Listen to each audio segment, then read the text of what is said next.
everyone. Thank you, Leanne Moore. I'm sorry if I'm butchering your name, but you reminded me that I promised to do like a review for the Lamy pans, and thanks for reminding me, because I think it's been a while since I promised it, and now all the requested videos I keep a list on.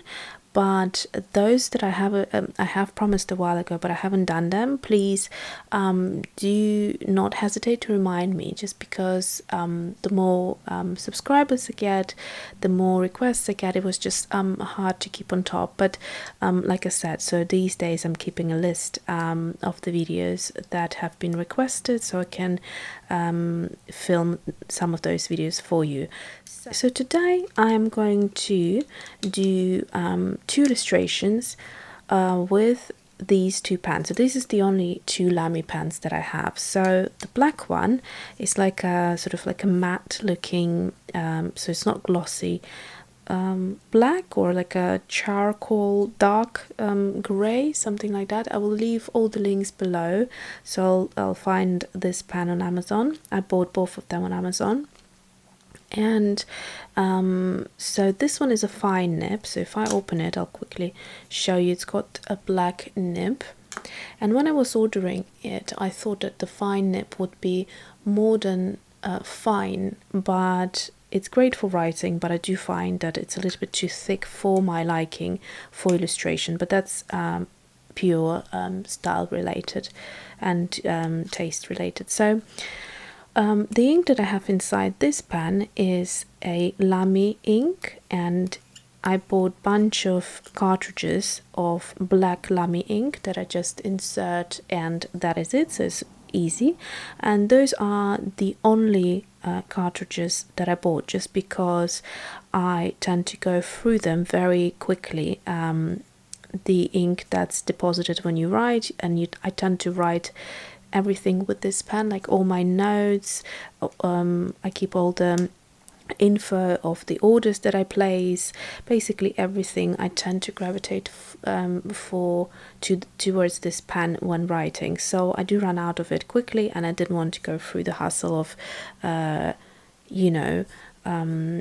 filling up the converter if I'm going to be running out of ink so quickly. So that's that. Then once I used it for a while, I then realized I actually needed a finer pen, and then I looked again back on Amazon, and I found this which is the extra fine. So it's got a beautiful, so it's a white glossy finish, and it's got a beautiful silver nib, so I hope you can see. So it's got a beautiful nib. Apparently you can somehow pull these nibs off and interchange them. I personally am a little bit scared to do that, just because I don't want to break the pen, but those of you who are advanced, maybe you can share that with us if you do that. Now with this one I did order a converter, because I didn't want to use the same ink in two pans.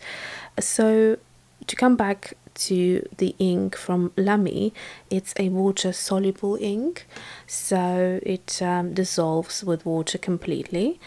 And the converter I have first loaded with a different ink, which was the carbon platinum ink, and I ran out of it, and now I'm trying the Waterman ink, which is this ink. I'm not sure why I'm keeping it still in the box, actually, because the bottle is really pretty. So let me take it out. So this is the Waterman ink. This is French ink, and it says intense black ink.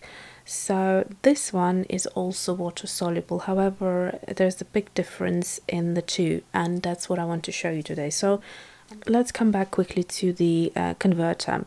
I will do a separate video actually comparing and showing you all of my fountain pens, because I have a few more, and there was just one that came today. I'll give you a sneak peek, just because some of you might be interested, so you might hold off buying it until you see my review if you fancy. So this is the Sailor 55 fountain pen, and so I'm quite excited about that one. So The converter here is basically very chic looking. I like the Lamy converters. They're super high quality made. So far, the best converters that I personally came across, I'm sure there are many more, but those that I have bought is the Lamy and the Platinum Carbon ink. So this one here is inside. I don't want to take it out just in case it leaks. And then I'm going to stick to black and white illustrations today, purely because these are water soluble inks, and I will use my Pentel medium water brush just to kind of dilute this ink and to make you see what it looks like, so you can also see what the inks how they look in action. So as for paper, I'm going to use my this is sort of new because it hasn't been started, but I had it for a good while, I think. So this is the Good Impressions. It's my favorite Tamoy River a traveler's notebooks inserts, and they're handmade, and I really like them. They so the paper here is the Tamoy River Cream, and it's the 68 grams. So let's start with the first pen that I bought from Lamy. So like I said, this is the fine nib. So let's have a look. So I'm just going to do an illustration, so you can see the width of the line.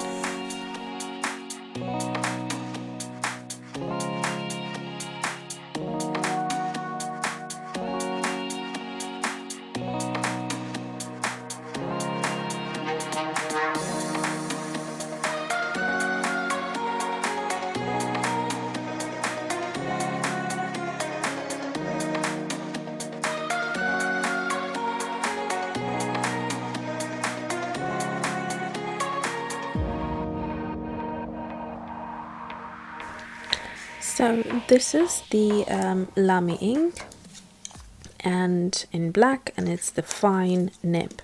So as you could see, if I needed to fill bigger areas, then it would be quite easy, and I like the blackness of it.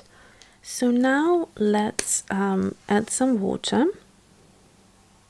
So you can see it's if you want to use water with this ink, I would recommend to be really light-handed, because you have very little control. Look at that, it just kind of goes, which is quite nice for certain styles, but just be aware of it. And I also like the color that it dilutes to, sort of very clean grey, like a cool grey color. I think I'm going to leave it at that, just because I don't want it to be too much. Maybe I'll just do the lip as well, like that, and maybe just some shadowing. It can get messy very, very quickly, so I'm just going to stop there. So now let's go in with the Lamy Extra Fine, and like I said, there is the Waterman ink inside, so this one here. And I'm going to try and do a very similar illustration, so it's not different, too different in the style, and we'll see what that will look like. So notice how this ink is sort of almost looks grey compared to the Lamy black, so it's not kind of as intense. I'm not sure why they call it intense black ink. I don't find it that intense, but it's very buildable, so you'll see in a minute when I'm going to use a lot of it. It does look quite black, but if it's just a single line, it's more of a dark grey.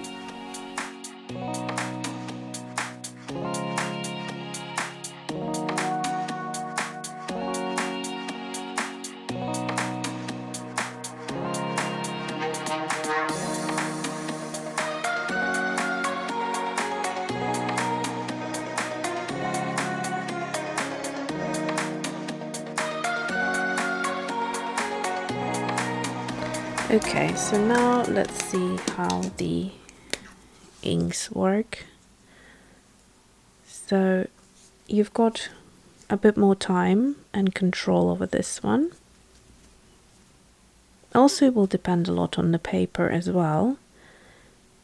So I love this ink because it separates into this really interesting kind of milky grey bluish colors. Here on the napkin you can see the blue coming through as well. So what have I done here? Just a bit of a... So it's quite interesting where different brands call their inks black, and as you can see they have a completely different look to them.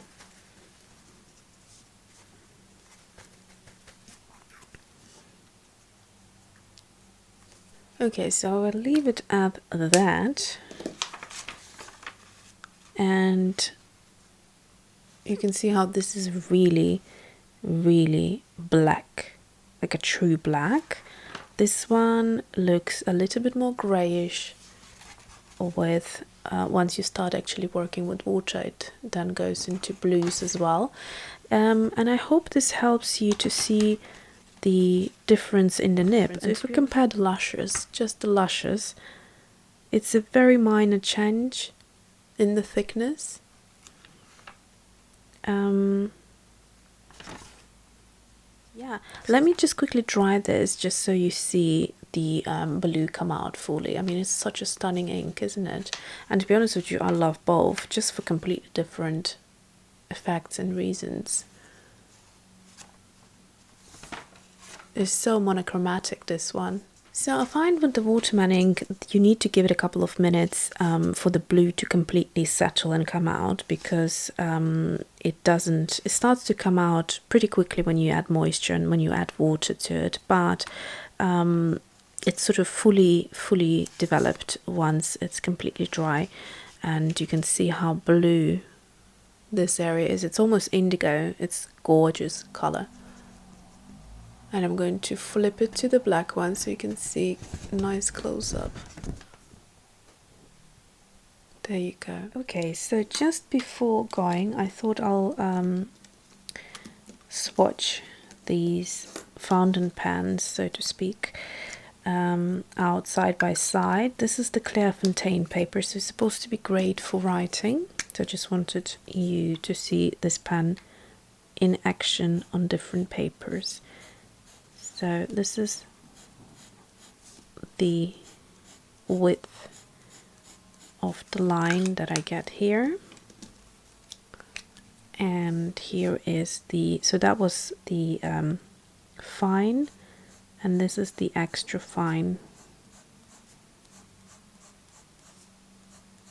So as you can see, it is fine, and there is definitely a difference there, just not, it doesn't jump to that many levels. So I'm also going to actually swatch the platinum carbon ink, although it has nothing to do with Lamy, but I just wanted you to see why I love this pen so much in terms of how thin the nib writes. So this one is the super fine or extra fine, and let's compare it to the Lamy extra fine.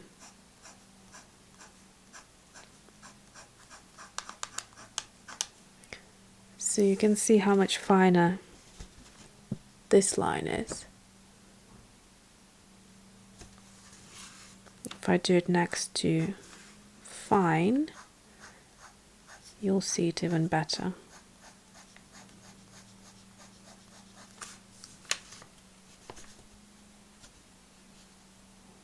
So I think now you can actually see the big, like a difference between all three of them. Alright, thanks for watching. See you soon.